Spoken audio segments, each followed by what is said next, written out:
todos. Boa noite. Sejam bem-vindos à Casa de Jesus. Para mais um estudo, dando assim continuidade ao estudo que íamos fazendo do Evangelho. Neste caso vamos falar dos bem-aventurados, os que são brandos e pacíficos.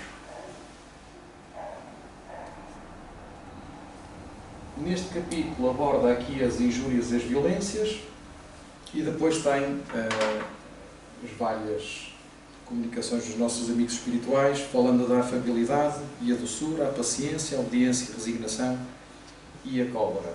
Nós vamos falar um bocadinho também da cólera, seguindo aqui um bocadinho aquilo que a Fátima disse, uma vez que aos dias de hoje parece que andamos todos assim mais nervosos e facilmente saímos dos carris e disparamos para tudo quanto é sítio. O capítulo começa por trazer estas duas passagens de Mateus. Bem-aventurados os que são brandos, porque possuirão a terra. Bem-aventurados os pacíficos, porque serão chamados filhos de Deus. Isto está em Mateus capítulo 5, no versículo 5 e depois no 9 e seguintes. Emmanuel, creio que grande parte de nós já sabe quem é. Ele aqui na Vinha de Luz, na lição 95 e na 126, faz duas abordagens a este capítulo. Ele diz-nos assim: Emmanuel, com a precisão e compreensão que lhe são características, grafou e nos legou para, quando buscarmos analisar e interpretar o Evangelho, a assertiva de que todas as sentenças evangélicas permanecem assinaladas de beleza e sabedorias ocultas. Indispensável meditar, estabelecer comparações no silêncio e examinar experiências diárias para descobri-las. De facto, quando nós pegamos no Evangelho e começamos a ler, logo no início nos diz que o Evangelho não está ao alcance de grande parte de nós. Isto porque, se nós formos a pensar, portanto, Jesus, a forma, um ser grandioso, e a forma que arranjou de tentar passar todos os seus conhecimentos foi através das parábolas, com exemplos para os seus apóstolos e quem o acompanhava, num dialeto extremamente complicado, em que a mesma palavra podia querer dizer coisas diferentes mediante o tom que lhe era aplicado. Passado 2000 anos, nós ainda estamos aqui a tentar descodificar o Evangelho e por isso é que Emmanuel nos dá esta dica, dizendo que é preciso mesmo estudar, é preciso pegar e ler mais do que uma vez, tentar perceber, de preferência com o dicionário ao pé, porque aos dias de hoje estas palavras que aqui estão, muitas delas são difíceis de alcançar. E às vezes temos que ler mais do que uma vez para tentar perceber um pouco do sumo que aquilo que o Evangelho nos traz. Porque é de uma profundidade muito grande. Se nós começarmos a pensar, às vezes, numa coisa pequenininha, se começarmos a aprofundar aquilo, dá para várias e várias palestras para falar. E Emmanuel diz-nos ainda que recomenda na leitura do Evangelho que é necessária fixar o pensamento nas lições divinas para que absorvamos o conteúdo de sabedoria. Quando nós aqui, enquanto palestrantes, vamos dizendo e incentivando-vos ao estudo, não é só para sermos maçadores, é porque é mesmo necessário. Ao fazer a preparação deste trabalho, e porque decidi, se calhar fui intuído a falar da cólera, fui dar com umas tantas coisas, depois já vamos ver, mas umas tantas coisas que eu já fui, não sou tanto, mas que ainda preciso tanto de melhorar. E isso é que é a parte interessante. É nós pegarmos no Evangelho e começarmos a ler mais aprofundadamente e percebermos, aplicarmos a nós próprios e perceber que estamos tão longe, mas que é possível. Mas para isso nós temos de querer. Então, afinal, quem são os mansos a que se refere Jesus?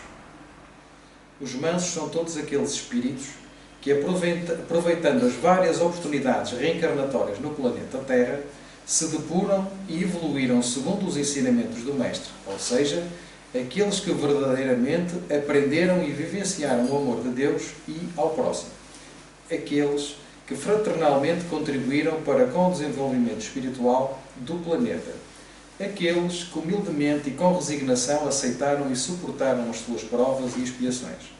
Aqueles que engrossaram as fileiras do trabalho redentor na seara divina. Aqueles que, individual e coletivamente, contribuíram para o desenvolvimento social e científico da humanidade. Aqueles que efetivamente contribuíram para o desenvolvimento de seus irmãos de caminhada na senda evolutiva.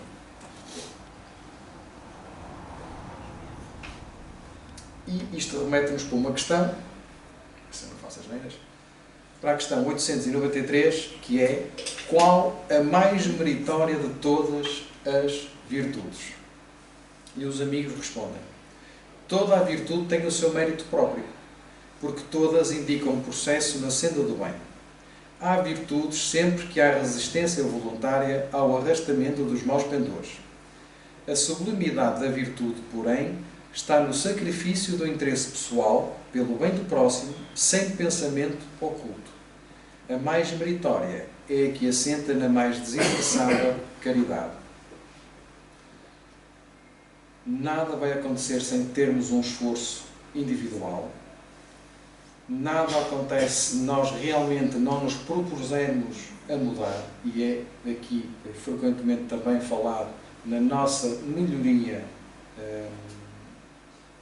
gradativa. Só que para isso nós temos mesmo que querer, temos que ter vontade, temos que ter fé, temos que querer. E também não estar à espera que sempre que nós consigamos ajudar alguém, esse alguém nos agradeça. Por isso é que nos é dito dar com a mão direita sem que a esquerda saiba. Aí sim tem um mérito grande. É dar sem esperar de todo. Senão, então, que mérito é que tem? Eu vou dar uma coisa a alguém e estar à espera que ele me agradeça? Não. O que é que eu ganho com isso? Nada. Vou-me regozijar só porque alguém me agradece pelo facto de ter dado algo? Isso, para quem conseguir fazer, já é uma grande vitória. Continuando e regressando aqui ao Evangelho, Kardec começa por dizer que por estas máximas, Jesus faz da brandura, da moderação, da mansuetude, da afabilidade e da paciência uma lei. A parte da paciência eu tenho que vos dizer que não tem andado fácil. Hoje em dia, aliás, há alturas em que eu olho para o céu e ver se está a lua cheia. Porque, principalmente quando está a lua cheia, parece que anda tudo louco, está tudo louco. Mas não, na verdade, somos todos assim. Não são os outros, somos todos. E isso, essa agitação toda, essa vibração estranha que anda no ar, faz parte da alteração que o planeta está a sofrer de provas e expiações para o mundo de regeneração. Vai ser preciso agitar as águas para que as coisas aconteçam. Então, condena por conseguinte a violência, a cólera e até toda a expressão descortês de que alguém possa usar para com os seus semelhantes. Às vezes também não é fácil. Podemos até não dizer, mas às vezes pensamos. Nós achamos que não tem importância, mas tem. Tem. Não é aquilo que se diz, é a forma como é dito e a intenção que nós aplicamos a isso. Às vezes é pior a intenção que é carregada numa determinada palavra do que propriamente alguém nos mandar assim para um sítio menos próprio. E não o fez com ofensa nenhuma. Tudo está no pensamento.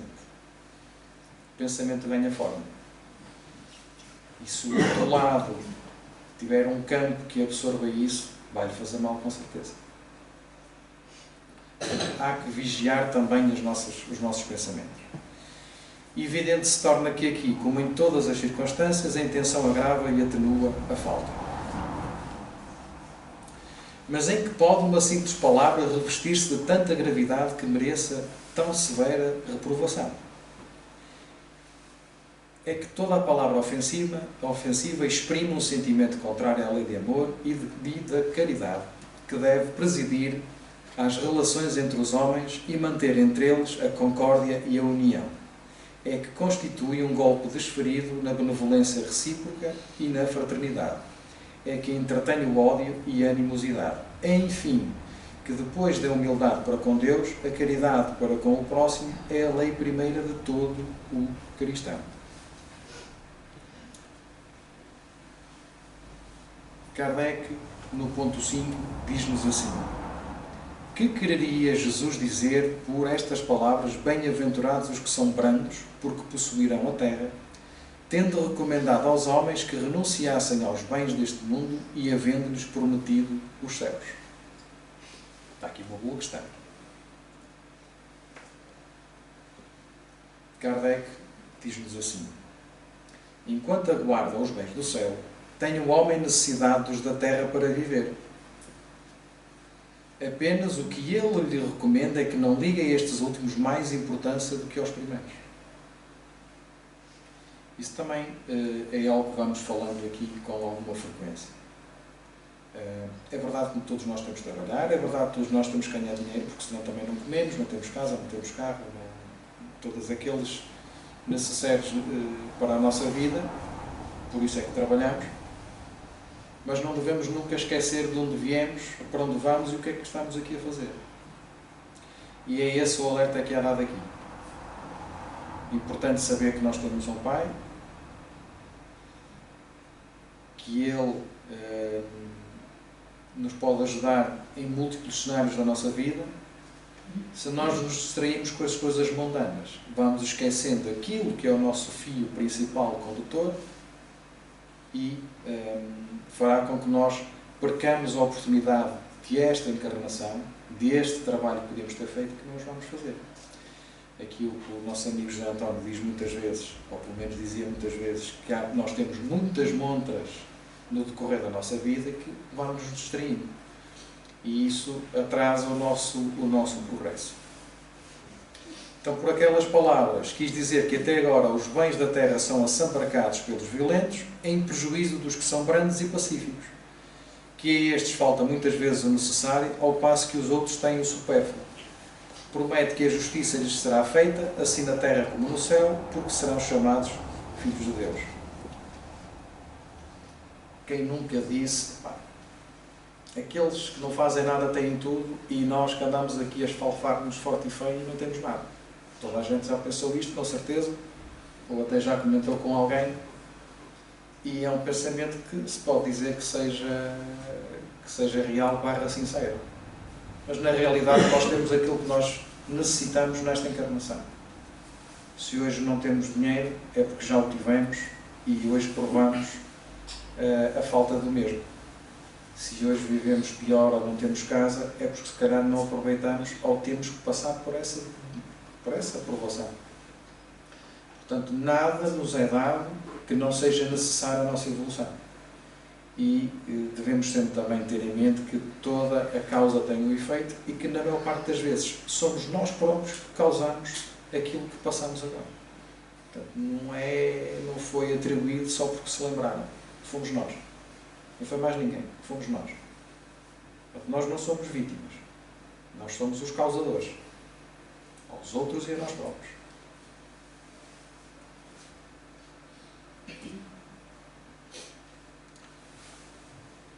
Pelo espírito de Caibar Schutel, na página 130 de A Hora do Apocalipse, diz-nos ainda, e acho bastante interessante: quando os mansos herdarem a terra, cumprindo-se a promessa de Jesus, não haverá lugar para os maus, e os que de qualquer forma entravam o progresso espiritual da humanidade, por absoluta incompatibilidade com a vibração evangélica dos bons e dos libertos, irão os demais automaticamente para as trevas exteriores. Delas retornarão um dia para a luz do Mestre, que não quer que ninguém se perca. Até lá, o mundo terá alcançado tal progresso que mesmo um retorno um tanto antecipado por acréscimo de misericórdia, de algum espírito ainda não integralmente evangelizado, longe de causar qualquer perturbação, será estímulo sagrado para os demais, no sentido do amparo fraternal. O que quer dizer que, nesta evolução do mundo de provas e expiações para o mundo de regeneração, no qual nós nos encontramos neste momento, aqueles que não comportam essa evolução irão para outros orbes ou para outros planetas, onde aí se melhorarão, vão progredir e depois, quando estiverem dentro de um campo vibracional que se adequa à evolução que o planeta Terra no momento terá, aí sim poderão voltar. Então há que trabalhar, que é para ver se nós não saímos daqui. Santo Agostinho diz-nos ainda: o progresso é a lei da natureza.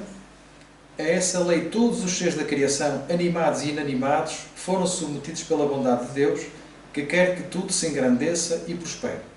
Ao mesmo tempo que todos os seres vivos progridem moralmente, progridem materialmente os mundos em que eles habitam. Segundo aquela lei, este mundo esteve materialmente e moralmente num estado inferior ao em que hoje se acha, e se alçará sobre esse duplo aspecto a um grau mais elevado. Ele há chegado a um dos seus períodos de transformação, em que de orbe expiatório mudar-se-á em planeta de regeneração, entre os homens, onde os homens serão ditosos, porque nele imperará a lei de Deus. Que é um pouco aquilo que eu estava a dizer.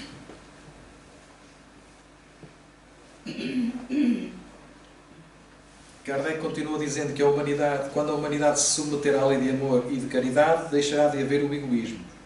O fraco e o pacífico já não serão explorados nem esmagados pelo forte e pelo violento. Tal a condição da Terra, quando, de acordo com a lei do progresso e a promessa de Jesus, se houver tornado mundo ditoso por este efeito do afastamento dos maus.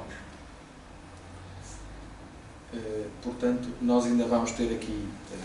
Estamos no caminho, estamos na evolução, mas, como eu dizia, às vezes parece que a lua cheia tem influência nas pessoas, parece que andam todas aturdidas. Egoísmo num nível gigantesco.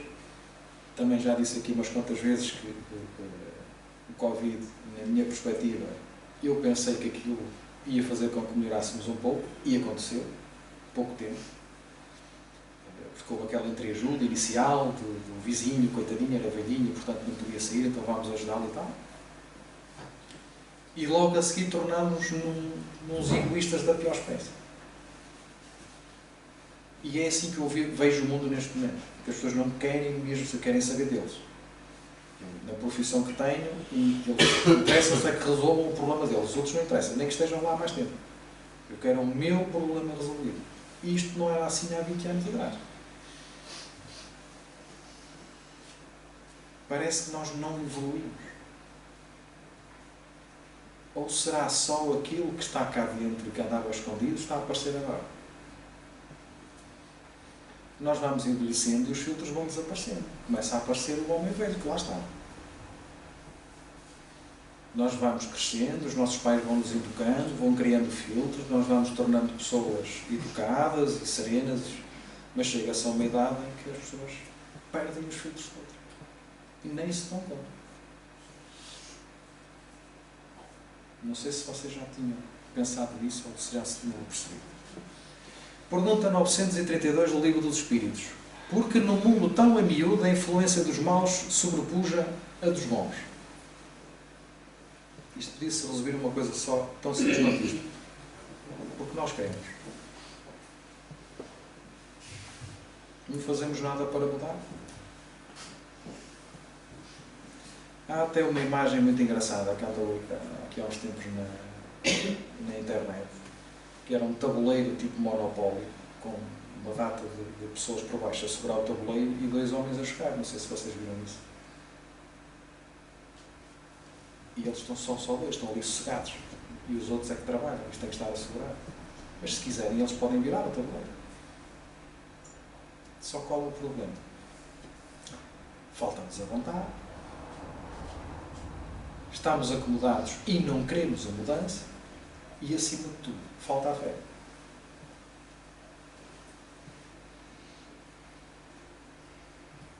Falta-nos a fé.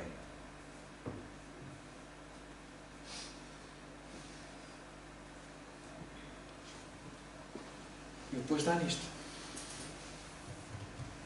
Porque às vezes as mudanças podiam ser pacíficas, se não são feitas, o saco vai enchendo e depois estoura. E quando estoura, nunca é algo resolvido fácil, é sempre com violência.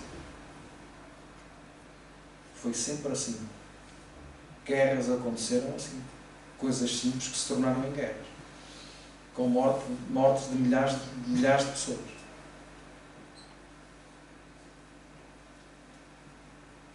Pelo egoísmo deste e daquele. Pela grandeza, acha-se grande em relação aos outros.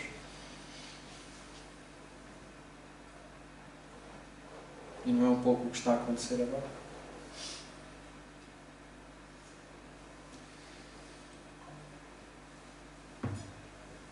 Então o nosso espírito amigo diz-nos assim: o orgulho vos induz a julgar-vos mais do que sois, a não suportardes uma comparação que vos possa rebaixar, a vos considerardes, ao contrário, tão acima dos vossos irmãos, quer em espírito, quer em posição social, quer mesmo em vantagens pessoais, que o menor paralelo vos irrita e aborrece.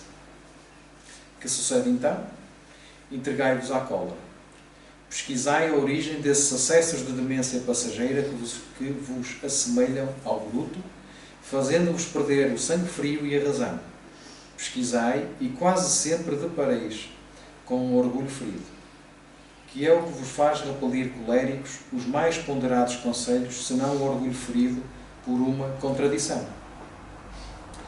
Em seu frenesi, o homem colérico a tudo se atira, à natureza bruta, aos objetos inanimados, quebrando-os porque lhe não obedecem.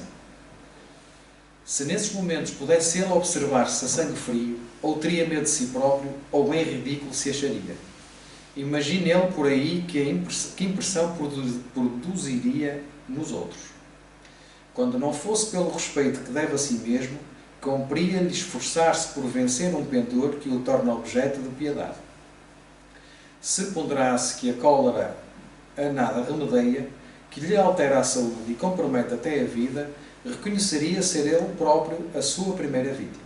Em suma, a cólera não exclui certas qualidades do coração, mas impede que se faça muito bem e pode levar à prática de muito mal. Isto deve bastar para induzir o homem a esforçar-se pela dominar. O espírita, ademais, é concitado a isso por outro motivo, o de que a cólera é contrária à caridade e à humildade cristã. Isto foi por um espírito protetor, foi em Bordeaux, 1863. Então, daquela mensagem do nosso amigo espiritual, o que é que nós retiramos? O que é que caracteriza, então, a cólera? Acessos de demência passageira. O meu pai tinha muito disto. Agora parece que está melhor qualquer coisa. De vez em quando aquilo, pá, 5 minutos, depois estava tudo bem, que era o que chateava a minha mãe. Porque depois a minha mãe durava dias a resolver aquilo com ele. Mas eram 5 minutos. Barafustava com toda a gente e depois estava tudo bem, parecia que... Enfim. Faz-nos assemelhar aos animais, é verdade. Às vezes dizemos e fazemos coisas que, sabe-se lá onde a gente teve essa ideia. Acabamos por perder a razão, é um facto. E em seu frenesi, o homem colérico a tudo se atira, à natureza bruta, aos objetos inanimados, quebrando-os porque lhe não obedecem. Esta parte de obedecer não faz parte do exemplo que eu vou dar. Mas vocês não me conhecem, só me conhecem daqui. Havia alturas que eu, quando as coisas não corriam de feição, aquilo era ao pontapé, ao soco, enfim. Mas as pessoas vão crescendo, vão aprendendo e modificam. Não faço nada disso agora. Às vezes penso, mas fico só no pensamento e não vou por aí. Às vezes apetece-me apertar alguns pescoços, mas não aperto. Às vezes estou a trabalhar com o martelo na mão, apetece-me atirar alguém, mas não atiro. Mas faz parte. Isto é cómico, mas faz parte. Se nós estamos na parte do pensamento, já melhoramos. Porque senão não andávamos aqui a fazer nada. Então, porquê é que as pessoas ficam coléricas? Não é? Porquê é que se enraivecem? Porquê é que ficam assim? O orgulho as induz a julgar a si próprios mais do que realmente são, e há aí umas quantas pessoas assim. Há sempre um na nossa família que acha que é melhor que os outros todos, e vamos chegar a uma altura que vamos ter que lidar com ele, que é o Natal, ou a passagem de ano. A certa altura nós vamos apanhá-lo. Então, já que ele nos equilibra, vamos ter que nos equilibrar nós, não é? Vamos ter que o deixar falar, silenciar e deixá-lo estar sossegado. Porque às vezes, com esses pequenos exemplos, acabamos por ajudá-lo a ele próprio se melhorar. Se ele não encontrar ali combustível, a coisa não arde e aquilo acaba assim. Porque nós, às vezes, também, sem nos apercebermos, somos o próprio combustível. Porque ele diz qualquer coisa, então nós vamos revidar e pronto. Não é preciso dizer mais nada, toda a gente sabe o que é. O orgulho faz com que as pessoas se considerem tão acima dos outros, quer em espírito, quer em posição social, quer ainda em vantagens pessoais, que o menos paralelo as irrita e aborrece. Até mesmo as impaciências que se originam das contrariedades, muitas vezes pueris, decorrem da importância que cada um liga à sua personalidade, diante da qual entende que todos se devem livrar. Consequências da cólera. O que é que ela nos traz para nós? Altera a saúde. Não sei se vocês ouviram antes. O nosso amigo espiritual disse exatamente isso. Ele altera a saúde porquê? Porque se a pessoa anda sempre irritada e anda estressada e anda sempre à procura de pegar com alguém, aquilo vai lhe trazer o quê? Depois infarta. O Divaldo contava uma história de uma pessoa que se irritava facilmente e ele dizia: olha, pá, a veia está a ficar muito grossa e tal, e ele distraía-se e deixava de pegar com as pessoas. Não sei se vocês já viram uma palestra, não sei qual é, mas está no YouTube para quem quiser procurar. E é um pouco isso. Faz mal à saúde mesmo. A raiva, a cólera, tem uma ligação direta e muito grande com o nosso organismo. E provoca mesmo até doenças algumas graves. Portanto, compromete a vida e passa a ser, ou faz-nos a sua primeira vítima. Aquele que tem esse tipo de atitude acaba por ele, como faz mal a ele próprio, acaba por ele próprio ser a sua primeira vítima. Torna infelizes todos os que o cercam. Não há dúvidas aqui, conviver com uma pessoa assim não há de ser muito fácil.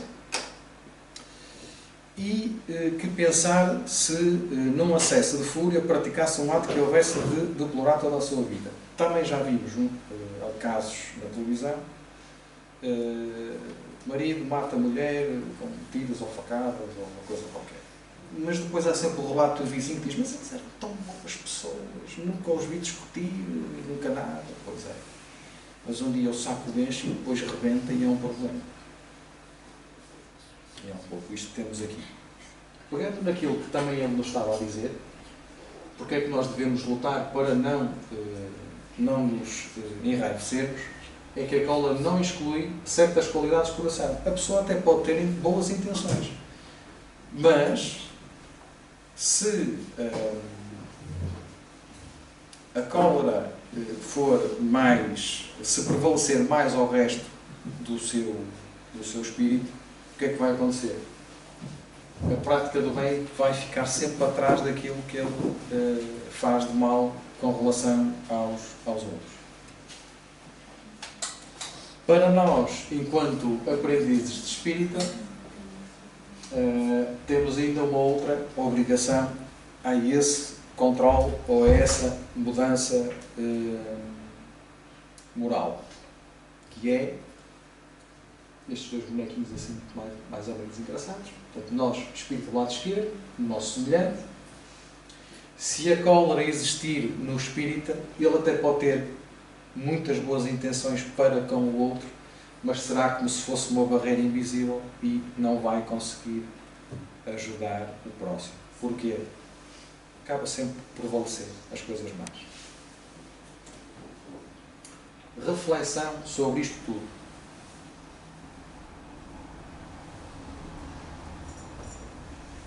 Não se pode justificar a cólera como uma propensão orgânica, inerente ao nosso temperamento, como se fosse uma deficiência da criação e não do espírito, que não deseja empregar esforços para corrigir os seus defeitos e vícios. Não é o corpo que tem os defeitos e não é o corpo que tem os vícios. Somos nós enquanto espíritos. O corpo é o nosso veículo. Não vale a pena dizer, porque eu sou assim, porque... Não. É o nosso espírito. E enquanto cá estamos, aproveitemos para nos modificar. Existem temperamentos que se prestam mais do que outros a atos violentos, como há músculos mais flexíveis que se prestam melhor aos atos de força. Verdade. Há determinadas coisas que eu consigo fazer com as pernas, levantar peso, do que com os braços. Eu levanto mais peso com as pernas do que com os braços. Correto? Há temperamentos que são mais virados para um ato de violência, mas não é do corpo, é do espírito. Não devemos acreditar, porém, que aí resida a causa primordial da cólera. Um espírito pacífico, ainda que num corpo débil, será sempre pacífico.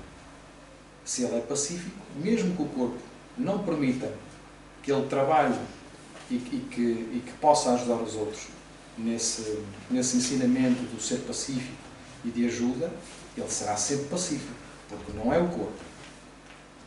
Um espírito violento, mesmo num corpo linfático, não será brando. Somente a violência tomará outro caráter. Um espírito violento, num tetraplégico, ele não vai conseguir ser violento como o outro. Não fisicamente, mas pode fazê-lo de outras formas. Não dispondo de um organismo próprio a lhe secundar a violência, a cólera tornar-se-á concentrada, enquanto no outro será expansiva. O corpo não dá a cólera àquele que não a tem. Do mesmo modo, não dá os outros vícios. Todas as virtudes e todos os vícios são inerentes ao espírito. Não tenhamos dúvidas. O trabalho que nós fazemos aqui, enquanto aprendizes de espíritas e nas palestras, o trabalho é no espírito. Só que nós vimos no nosso corpinho, vimos aqui, sentámos aqui, estamos aqui a ouvir. Umas vezes falo eu, outras vezes estou ali sentado, vejo os meus colegas a falar. Mas o trabalho é feito no nosso espírito. E é isso que nós vamos ter que vamos levar quando um dia regressarmos. É todo o trabalho que fazemos aqui, espírito. Um homem deformado não pode tornar-se direito, porque o espírito nisso não pode atuar, correto? Mas pode modificar o que é espírito quando o quer com vontade firme. Mas está aí o problema, falta o querer.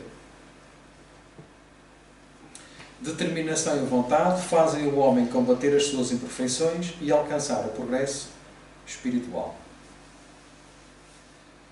Trabalho, trabalho, trabalho. É sempre o convite aqui nas palestras, à nossa modificação interior. Não é nada fácil. Há muita coisa que eu não vou resolver nesta encarnação. Apraz-me saber que tenho outras. Também não posso ser desleixado e não pensar pelo facto de ter outras, então não vou fazer nada nesta. Não é isso. Se nós entrarmos por esta porta e nos foi dada a oportunidade de vir aqui aprender mais um pouco, é nesse sentido. É nós nos ajudarmos para depois, dentro do nosso conhecimento, ajudar o próximo. Não queiramos abraçar tudo de uma vez. Porque se nós não estivermos bem, nós não vamos fazer nada de bem ao outro. Temos que estar, nós próprios é que temos que estar bem. Equilibrados, com algum conhecimento. Se não temos a certeza, não falemos nada. Porque às vezes encontrar ou falar com alguém que não percebe nada de espiritismo, nós mais vale silenciar e não dizer nada do que tornar a cabeça do outro uma baralhação total e ele depois diz, aqueles fulanos devem ter alguma pancada na cabeça. e não venham cá. E se calhar precisavam de uma ajuda muito grande. Isso também é o trabalho de ser espírita. É às vezes parar um pouco, perceber, tentar perceber a pessoa e ajudar para que a mente até o outro está preparado.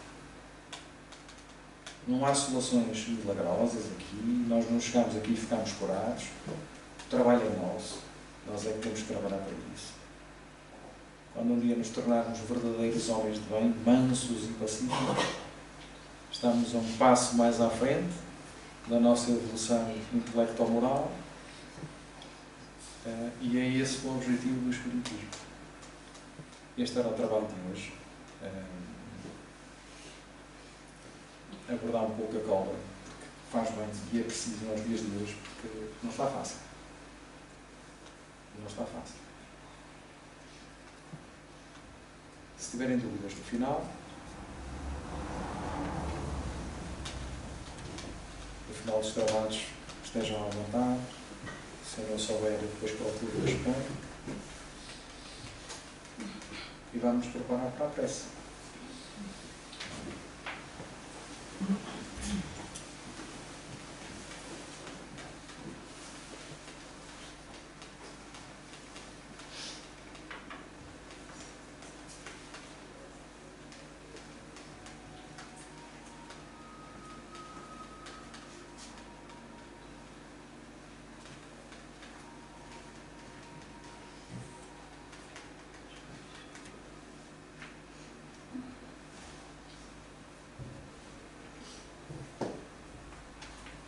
Vamos agradecer ao nosso Mestre Jesus pela ajuda, pelo amparo que dá a todos nós.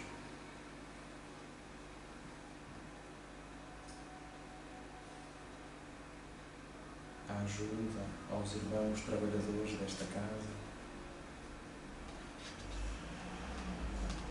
No amparo a todos os quantos aqui estiveram presentes, deste e do outro lado da vida.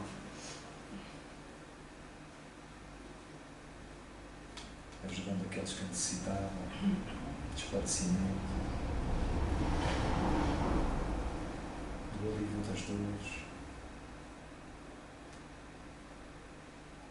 Mas não esquecendo daqueles que se encontram lá fora, ao frio, à chuva, sem teto, sem roupa.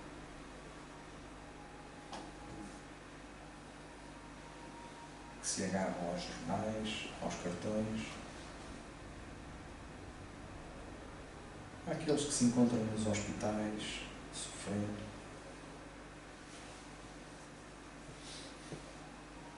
Que a ajuda possa chegar a todos.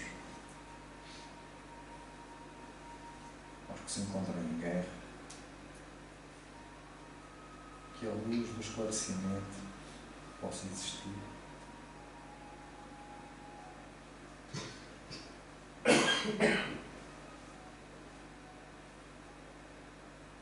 Que nas dificuldades da vida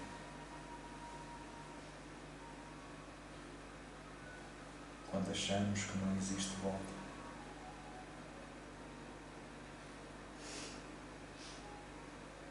Jesus dá força àqueles que pensam no suicídio. Que o teu calor e o teu amor possa recair neles e que percebam que a vida ainda agora começou.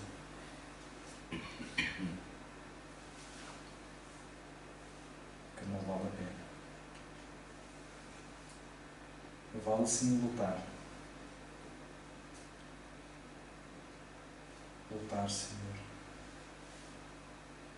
pela paz, pelo amor, pela alegria, pela ajuda,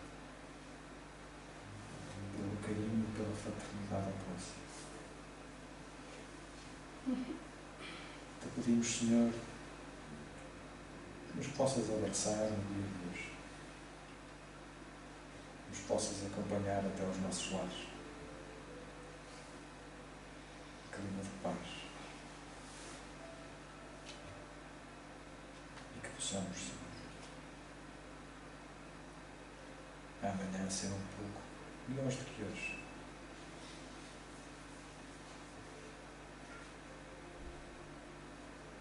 Subindo assim as escadas até ti. Obrigado, Jesus. Obrigado a todos. Que assim seja.